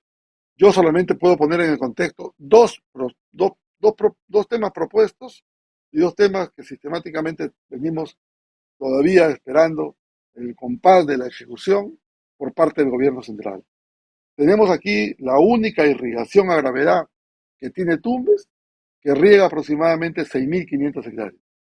Esa única irrigación a gravedad, en el año 2019-2020, se hizo una obra de reconstrucción con cambios, que fue una de las primeras obras, para poder hacer un mejoramiento del sistema de captación de agua, con un mejoramiento del revestimiento del canal en la toma de agua de esas 6.500 hectáreas. Ese proyecto se le entregó a una empresa que no tenía capacidad ejecutiva. Costó en esa oportunidad cerca de 7 millones de soles. Esa inversión prácticamente se perdió y se inició un nuevo expediente para una rehabilitación y puesta en valor nuevamente este proyecto que había sido lamentablemente minado por una mala empresa, una obra que tenía más de 45 años de vida útil, con un revestimiento de canal, que lo que pudo haberse hecho en ese momento era el cambio de algunos paños y no haber roto todo el canal. Hasta la fecha seguimos esperando al compás de la decisión del gobierno central la culminación de esta obra. Esta obra es una obra sumamente urgente. Tumbes tiene la única irrigación a gravedad que riega la mayor cantidad de área, es esa obra. Es ese canal aductor que tenemos en La Peña, que debe estar esa obra aproximadamente en 25 millones, pero que la lentitud de parte del Ministerio de Agricultura, que ha sido el responsable de estos hechos, del PCI, del propio proyecto Puyango-Tumbes, hasta la fecha ni siquiera se culmina el expediente, y que es el momento adecuado para poder iniciar una obra, porque el río entra en un momento de estiaje y eso permite trabajar en la zona de manera más eficiente, pero no hay una actitud de responsabilidad de esa naturaleza. Igual está pasando en Piura, igual está pasando en Lambayeque, Y eso sí es preocupante. Pero también tenemos que hacer una crítica a los gobernadores regionales. Tenemos que hacer una crítica a los alcaldes, porque estos meses son fundamentalmente importantes, donde tenemos que exigirle al gobierno la ejecución de obras, no solamente en este caso esta obra de infraestructura para, digamos, la atención de un riego a gravedad, sino también los drenajes pluviales, me refiero al alcantarillado, a poder darle mejor calidad de vida a la gente, especialmente en las zonas donde no tienen estas atenciones, y que los proyectos se siguen durmiendo, el sueño de los justos, en esa lentitud de la gestión de la administración pública que tenemos, donde las observaciones, tras las observaciones, más los sistemas que tenemos implementados, lo que venimos es postergando y dejando que al pie de las circunstancias fortuitas de la naturaleza que se puedan presentar, sean nefastas nuevamente para estas regiones o para estas ciudades. Porque esta es la oportunidad para trabajarlo. Mayo, junio, julio, agosto, septiembre, octubre, hasta noviembre, se puede trabajar. De ahí para adelante, ya es poner en riesgo los propios recursos económicos que lamentablemente a través de los años que venimos pasando, siempre nos hemos encontrado con esta problemática y con estas pérdidas de recursos económicos, porque comenzamos las obras en el mes de noviembre, cuando empiezan las lluvias. Y eso no debería darse de ninguna manera, porque así lo ha estimado el propio Ministerio de Transportes y Comunicación en un informe que nos hizo el año 2001-2002, donde dijo que las obras en Tumbes, en Piura y en Lambayeque deberían hacerse en los meses de estiaje del río y no en los meses de avenidas de agua. Eso no se ha corregido, seguimos en ese defecto y los únicos perdedores somos todos los peruanos, porque se pierde el recurso y no se hacen las obras que son las que el país, en este caso, requiere y lo que la ciudadanía necesita para poder tener algún tema de seguridad en el tema de sembrío y en el tema de cosecha. En esas circunstancias creo que van mis críticas. Presidente, el tema de fondo está en la impunidad, creo yo, ¿no? Impunidad de las empresas que hacen malas obras, impunidad de los gobernadores y de los alcaldes y de los concejales, que no les pasa nada, ¿no? Se demoran tanto, llega un juicio 8 o 10 años y no pasa nada, ¿no? O sea, al final ya se mudan, se van, se cambian de zona, se cambian de partido, etcétera, etcétera, de movimientos regionales. Entonces, esta impunidad fastidia y justamente fomenta que existan más corruptos, ¿no? ¿Qué piensa usted al respecto, presidente? Bueno, lamentablemente yo he enfrentado como congresista de la República toda esa corrupción desmedida y desbordada. Yo creo que sí tengo con propiedad que decirlo, que nosotros, en el caso de Tumbes, los últimos gobernadores regionales, desde el año 2004 hacia adelante, toditos tienen procesos judiciales por actos de corrupción. Toditos están procesados, están sentenciados, unos están prófugos de la justicia y otros están cumpliendo prisión por actos de corrupción. Eso claramente pone en el contexto lo que viene sucediendo, no solo en Tumbes, sino en todo el país.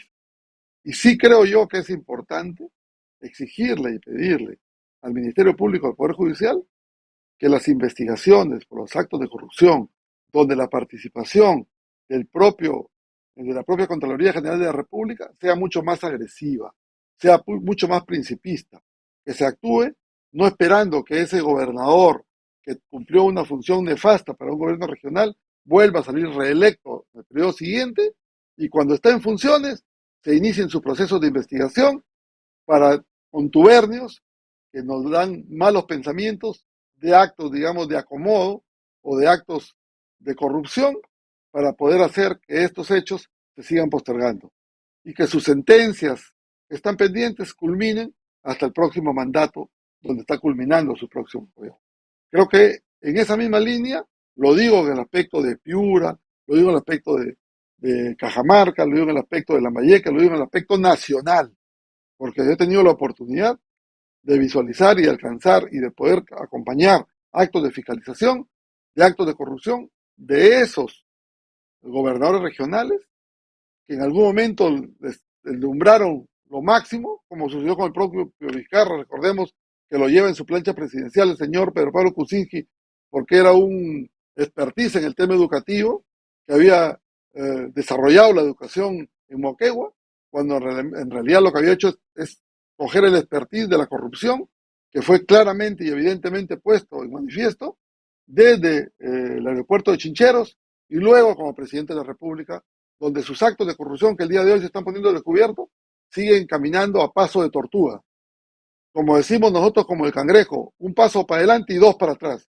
Y eso no nos ayuda absolutamente en nada en hacer que los jóvenes, en hacer que las personas, digamos, transparentes, honestas, decentes, participen de la vida política porque creen que todos son corruptos y eso es sumamente peligroso. La democracia hay que protegerla, la democracia hay que fortalecerla, pero la democracia también tenemos que hacer el esfuerzo de poder exigir a los órganos tutelares de la justicia que actúen con mayor celeridad, para que esto permita recuperar nuestra confianza y poder pensar que hay un cambio de actitud y que el Perú puede cambiar, que podemos tener mejor oportunidad, que nuestros jóvenes, en el aspecto, digamos, de la oportunidad de trabajo digno, van a tener una oportunidad con un mayor crecimiento económico del país y con mejor oportunidad de trabajo para todos. Manuel, hay alguna cosa importante, que no hay esos mecanismos de control fuertes para con los gobernadores regionales. ¿Por qué? Porque yo me acuerdo que había un proyecto de ley de reforma constitucional para que los gobernadores regionales comparezcan ante el Congreso y den cuenta de lo que hacen. No, ellos son pequeños reyesuelos que hacen lo que les da la gana. ¿Y a quién le rinden cuenta? ¿A quién? A su pueblo. El pueblo que al final los elige y después casi siempre los reelige y siguen en la misma tontería. Por lo tanto, la corrupción vuelta y vuelta y no hay quien la palabra diría, quien les ajuste el cuello a los gobernadores regionales. No comparecen ante el Congreso. Esa reforma constitucional se ha quedado ahí y ellos deberían dar cuenta. ¿Por qué? Pero cualquiera diría, muchas veces dijeron, no, pero como son funcionarios que han sido elegidos por voto popular, ellos no dan cuenta. En cambio, los ministros sí, porque son ejecutivos. Los otros funcionarios sí. Ellos no, ellos han sido por elección popular. ¿Que hay quizás algo ahí que haya conflicto? Sí. Pero creo que vas a estar de acuerdo con que no hay rendimiento de cuenta. Entonces, quisiera saber tu opinión. Yo creo que hay varios aspectos que necesitan de una reforma constitucional y varios aspectos que necesitan de mayores filtros para que podamos tener los mejores hombres y las mejores mujeres en el acto representativo, especialmente en el Parlamento Nacional. Pero yo creo que eso es sumamente importante. Y también es cierto que hay un aspecto que se ha debilitado, que es el famoso control concurrente que se estableció por parte de la Contraloría General de la República, que era darle un porcentaje a la Contraloría de las obras a ejecutar. Eso no me parece que ayuda notablemente a que la Contraloría tenga una mejor función en el acto, digamos, correccional de la ejecución de obras. Y también es cierto que la Contraloría lo que debió es haber crecido, no solamente en su función sancionadora, sino en su función de control. O sea, a las acciones de control, en aquellas épocas, te hablo de hace 20 años, era terrorífico en un gobierno regional que llegaba el Contralor General de la República. Ya hoy día no. Hoy día el Contralor General de la República lo haya firmando convenios con los gobiernos regionales para un control concurrente, para que le den su porcentaje de 5% en las obras. Y eso como que se ha desfigurado la función estrictamente de control de la Contraloría General de la República. Y además de eso, hay que hacer que estas acciones de control, de una u otra manera, tengan responsabilidad en su denuncia, digamos, que se haga sobre el Poder Judicial y sobre el Ministerio Público.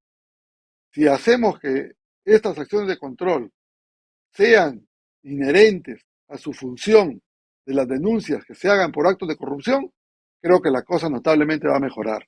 Entonces, necesitamos algunas normas de cambio estructuralmente importante que tengan que permitir de una u otra manera empezar a recuperar la confianza, potenciar la función de la Contraloría General de la República en el aspecto estrictamente funcional y que realmente la población sienta el temor que corresponde cuando la Contraloría actúa, pero no en el control concurrente, que lo que hace es una repartija prácticamente de los recursos económicos que no nos permiten generar una garantía de un verdadero control que permita pues empezar a recuperar la confianza y decir los recursos se están utilizando de la mejor manera y se está sancionando a ese funcionario corrupto, a ese gobernador corrupto o a ese alcalde corrupto.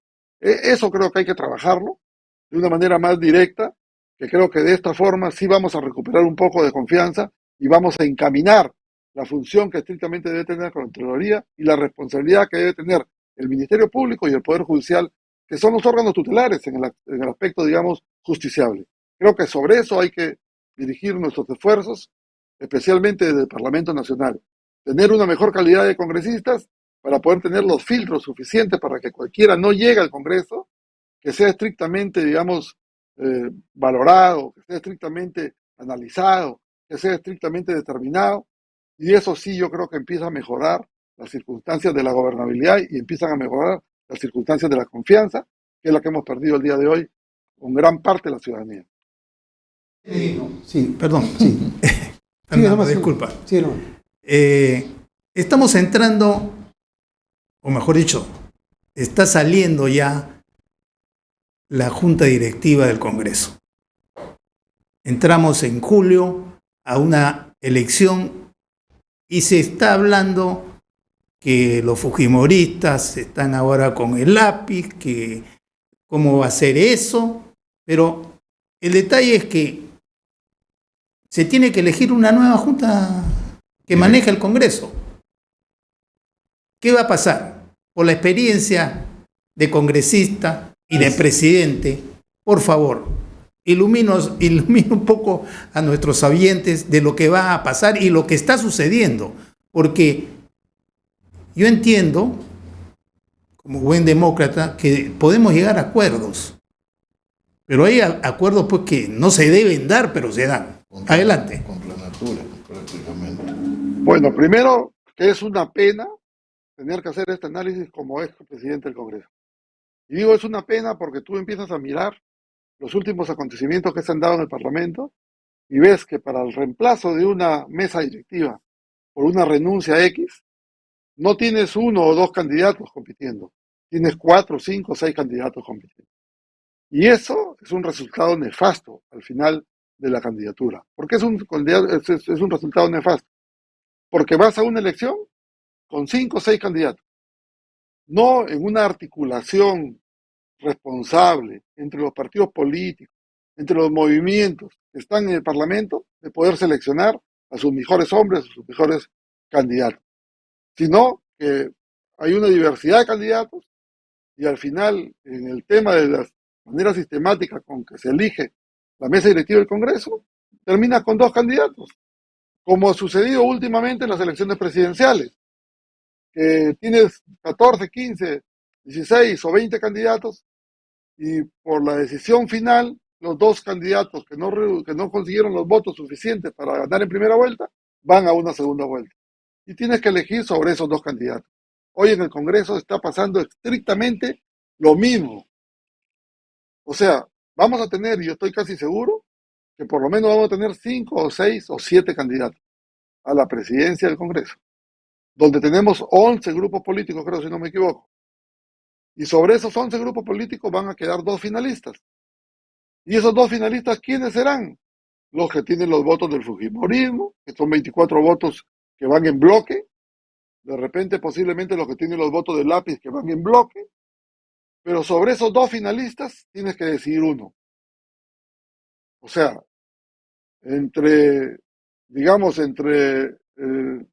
como decimos nosotros comúnmente, entre la lepra y el cáncer, escoge al que te toca escoger. Pero no puedes escoger más, porque de 6, de 7 candidatos, al final quedan 2. Si realmente hubiera responsabilidad del Congreso para elegir lo mejor de la mesa, deberían ponernos en el contexto nacional solo 2 candidatos para pelear la mesa directiva, o máximo 3 candidatos. Pero no, teniendo 4, 5, 6, 7 candidatos, significa que cualquiera puede llegar a presidir el Congreso. Y eso, lamentablemente, es sumamente peligroso en el contexto político que nos encontramos, donde queremos mantener a la señora Dina Boluarte hasta el año 2026 en una actitud de falta de capacidad de gobierno, porque lamentablemente el problema de la señora Dina Boluarte no es un problema, sino que no sabe seleccionar su gente, que no está poniendo los mejores ministros que vayan en defensa y restricta a todos los peruanos, y que consecuentemente el Congreso va a ir en un tema muy similar. Pues lamentablemente yo no podría decir que vamos a escoger lo mejor, sino vamos a escoger de lo que va a quedar. Y espero que lo que quede sea lo mejor. Qué bueno sería eso. Presidente, hay un tema importante acá. Necesitamos hacer dos campañas. Una campaña primero por el norte del país para prepararnos para el niño. Una campaña significa poner todo en el asador, ¿no? O sea, nosotros ya tenemos que poner, ya está declarado en emergencia, pero tenemos que poner los recursos y la mejor gente. Obras con impuestos, si se puede, con una cosa muy rápida, para que las mismas empresas hagan la obra, que estoy seguro que lo van a hacer mejor y con menos corrupción. Pero adicional a ello también en el tema de la Contraloría y en el tema de estos casos de corrupción, ¿no? También tenemos que hacer una campaña, porque la gente no puede aguantar más robos. En el caso de las regiones, se están robando al año 2021, en ese año, el 21.9% de su presupuesto, las regiones han estado robando. O sea, más de la quinta parte de su presupuesto se lo han robado. Entonces, eso no podemos aceptarlo. Eso no es normal. No es normal. Su opinión, presidente. Mira, Jorge, yo le aumentaría no solamente a ese robo del 21%, sino a esa falta de ejecución presupuestal que está alrededor del 20%. Y estamos ya casi a mitad de año. O sea, hay una falta de capacidad en la ejecución presupuestal y una falta de capacidad de control de parte de la Contraloría General de la República. Entonces, sobre eso hay que trabajar en esas líneas, pues lamentablemente la señora Boluarte con su equipo que la acompaña no está en esa línea. El Contralor ya estaba en un momento de recambio. Espero que el Congreso al menos sepa elegir con la propuesta que tenga el Ejecutivo un mejor Contralor o un buen Contralor, que nos olvidemos de ese famoso control concurrente que es acompañar las obras con un cobro del 5%, cuando en realidad lo que se necesita aquí es un mayor control agresivo que realmente asuma la competencia de poder denunciar a ese corrupto, denunciar a esa autoridad o a ese empresario que no permite que el 100% de las obras vaya en beneficio de la ciudadanía. Y creo que eso es un tema bastante complicado en una situación en la que estamos viviendo, porque se quiere mantener el gobierno del señor Dino Boluarte con un Congreso que ha perdido la capacidad de fiscalización, con un Congreso que tiene cosas positivas que hay que reconocer, porque este tema de haber conseguido inhabilitar a la señora Zoraida Ábalos creo que es un tema que hay que reconocerle al Congreso, porque esta señora Zoraida Ábalos fue un instrumento del señor Vizcarra, pero también hay que ser crítico con ellos, porque el Congreso no está cumpliendo su función estrictamente de fiscalización contra el gobierno de la señora Dina Boluarte. ¿Que será porque se quieren mantener hasta el año 2026?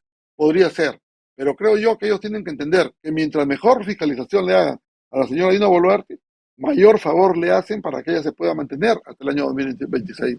Mientras no hagan fiscalización, pues lamentablemente seguimos debilitando el gobierno y seguimos propiciando estos movimientos que hasta el día de hoy el gobierno no puede controlar Puno, y que ya nos están hablando de nuevamente retornar a las paralizaciones en Lima, y que eso es sumamente peligroso porque sigue corriendo las inversiones y sigue postergando la oportunidad de desarrollo que necesitan nuestros pueblos para podernos dar una mejor calidad de vida y una mejor oportunidad de trabajo, especialmente con un trabajo digno.